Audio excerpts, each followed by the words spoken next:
بسم اللہ الرحمن الرحیم۔ السلام علیکم ورحمۃ اللہ وبرکاتہ۔ عابد راجہ چینل کی طرف سے آج میں اپنے دوستوں کو بتاؤں گا کہ رسول اللہ صلی اللہ علیہ وسلم نے فحاشی پھیلانے کا انجام کیا بتایا ہے۔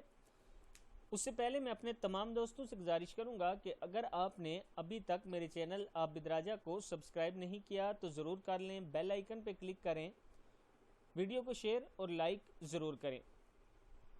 تو سٹارٹ کرتے ہیں آج کا لیسن۔ بسم اللہ الرحمن الرحیم۔ رسول اللہ صلی اللہ علیہ وسلم نے فرمایا، لم تظہر الفاحشۃ فی قوم قط حتی یعلنوا بها الا فشاہہم الطاعون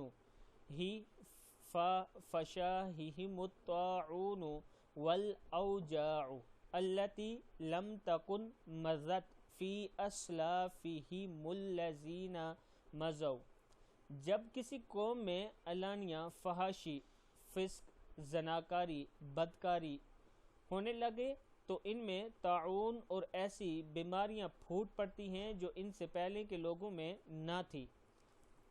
ابن ماجہ میں یہ حدیث 4019 نمبر پہ ہے، یعنی 4019 پہ ہے۔